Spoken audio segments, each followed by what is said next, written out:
मुझे अफसोस है कि आप जा रहे हो।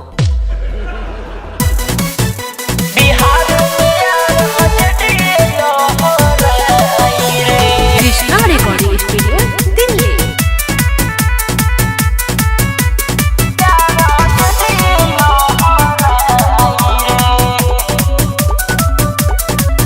और शेर के फर्क न पड़े सियार से, कबो न डरेला कुकुर बिलार से। समझ गईले?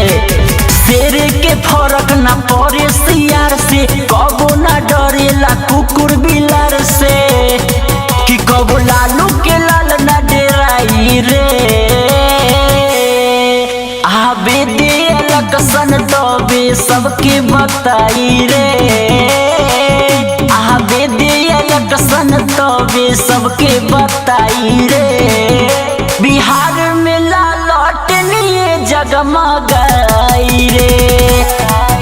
आबे दे लकसन तबे सबके बताई रे।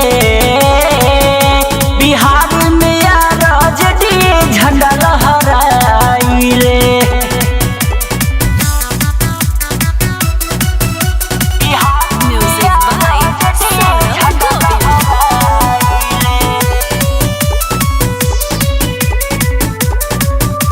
साने रही हिरान के अब तो देखली है बिहार में। दम होई जेकरा में जे आ जाई है प्रचार में।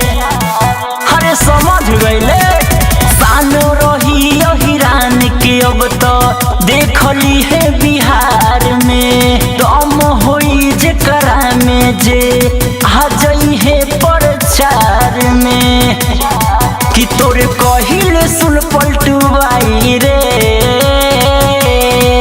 आबे दे लकसन तबे सबके बताई रे।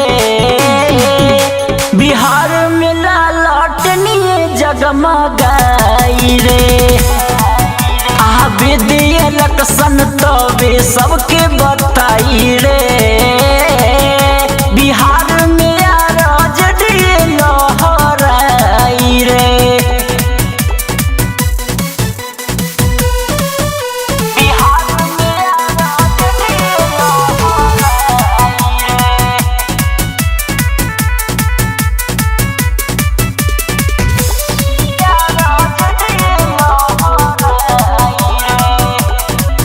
अरे जान गईल सब बतिया तोहर हौवे तू गद्दार रे। जेकरे संगे खइबे ओकरे करेले पीछे से बार रे। जाए पलटू जा। जान गईल सब बतिया तोहर हौवे तू गद्दार रे। जेकरे संगे खइबे ओकरे करेले पीछे से बार रे। कि अब न चली तोहर चतुराई रे। आबे दे लकसन तबे सबके बताई रे। बिहार में लालटनिए जगमगाई रे।